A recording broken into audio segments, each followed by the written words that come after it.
साथियों, जय श्री राम। आखिर रावण वध के पश्चात महाराज दशरथ क्यों मिलने आए अपने पुत्र राम और लक्ष्मण के पास। नमस्कार साथियों, यही विषय है हमारी आज की इस वीडियो का। वैसे तो रामायण के कई ग्रंथ हैं, पर सबसे सत्यता वाल्मीकि रामायण की है। आज हम आपको वाल्मीकि रामायण से ली गई एक कथा का वर्णन करेंगे। आपसे अनुरोध है कि आप इस वीडियो को पूरी देखना और चैनल को सब्सक्राइब नहीं किया है तो कृपया करके चैनल को सब्सक्राइब जरूर कर लेना। तो बढ़ते हैं आगे वीडियो में।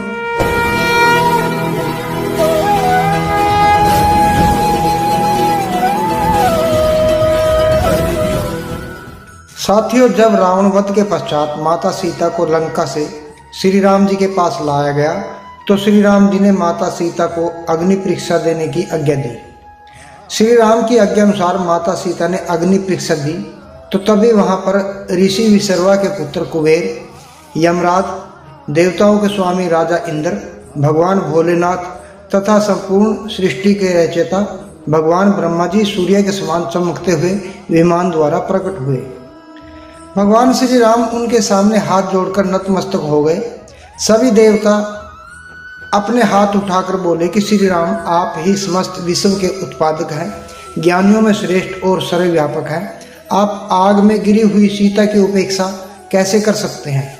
आप समस्त देवताओं में विष्णु हो। तभी ब्रह्मा जी के इन वचनों को सुनकर अग्निदेव माता सीता को पिता की भांति गोद में लेकर चिता से बाहर निकले।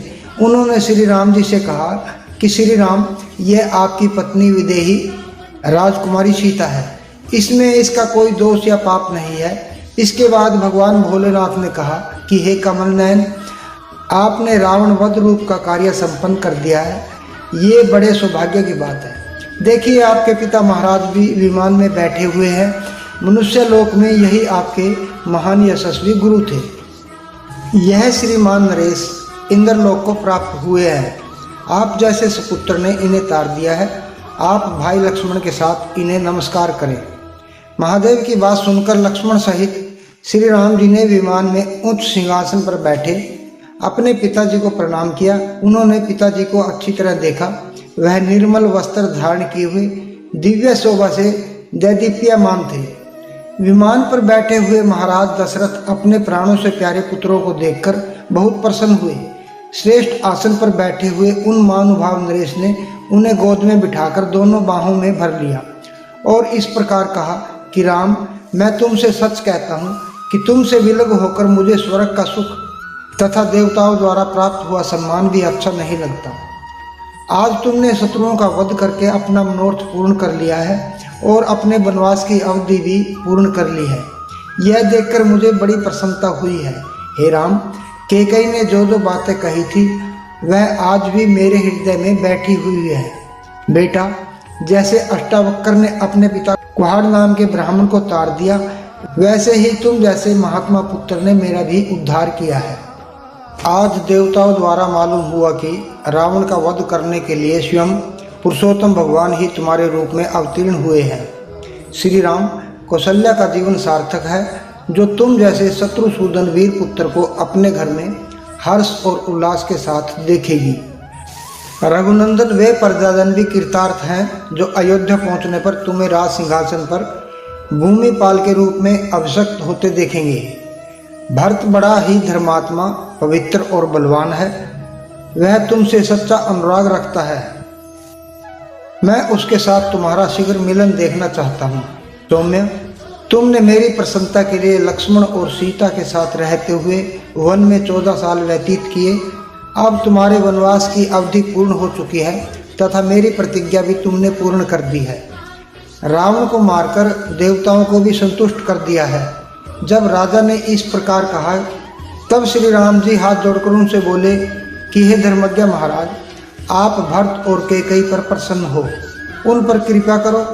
माता, आपने जो माता कैकेयी से कहा था कि पुत्र सहित तेरा त्याग करता हूँ, वह आपका घोर श्राप पुत्र सहित माता को स्पर्श ना करे। तब श्री राम से बहुत अच्छा कहकर महाराज दशरथ ने उनकी प्रार्थना स्वीकार कर ली और हाथ जोड़ खड़े हुए लक्ष्मण को हृदय लगाकर यह बात कही कि वत्स, तुमने विदेह नंदिनी सीता के साथ श्री राम की भक्ति पूर्वक सेवा करके मुझे बहुत प्रसन्न किया है। तुम्हें धर्म का फल प्राप्त हुआ है, भविष्य में भी तुम्हें धर्म का फल प्राप्त होगा और भूमंडल में महान यश की प्राप्ति होगी। श्री राम की प्रसन्नता से तुम्हें उत्तम स्वर्ग और महत्व प्राप्त होगा। सुमित्रा का आनंद बढ़ाने वाले लक्ष्मण, तुम्हारा कल्याण हो। तुम श्री राम जी की सेवा निरंतर करते रहो। यह श्री राम सदा संपूर्ण लोगों के हित में तत्पर रहते हैं। देखो, इंद्र सहित सभी देवी देवता श्री राम का ही पूजन कर रहे हैं। लक्ष्मण को ऐसा कहकर राजा दशरथ ने हाथ जोड़कर खड़ी हुई पुत्रवधू सीता को बेटी कहकर पुकारा और धीरे धीरे मधुर वाणी में कहा कि पुत्री, तुम्हें इस त्याग को लेकर राम पर कुपित नहीं होना चाहिए, क्योंकि यह तुम्हारे हितैषी है और संसार में तुम्हारी पवित्रता प्रकट करने के लिए ऐसा व्यवहार किया।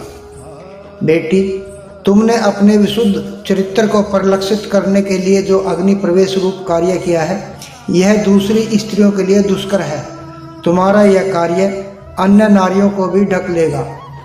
पति सेवा के संबंध में भले ही तुम्हें कोई उपदेश देने की आवश्यकता नहीं, किंतु इतना तो मुझे अवश्य बता देना चाहिए कि यह श्री राम ही तुम्हारे सबसे बड़े देवता है।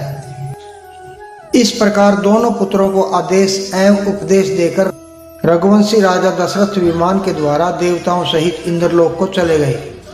तो साथियों, यह थी कथा रावण वध के पश्चात महाराज दशरथ का अपने पुत्रों से मिलने आना और उनको उपदेश देना। साथियों, अगर यह वीडियो आपको पसंद आए तो कमेंट बॉक्स में जय श्री राम लिख देना। जय श्री राम लिखकर लाइक भी कर देना। चैनल को सब्सक्राइब नहीं किया तो कृपा करके चैनल को सब्सक्राइब कर लेना। मिलते हैं ऐसी ही एक और वीडियो में, तब तक के लिए जय श्री राम, जय माता दी।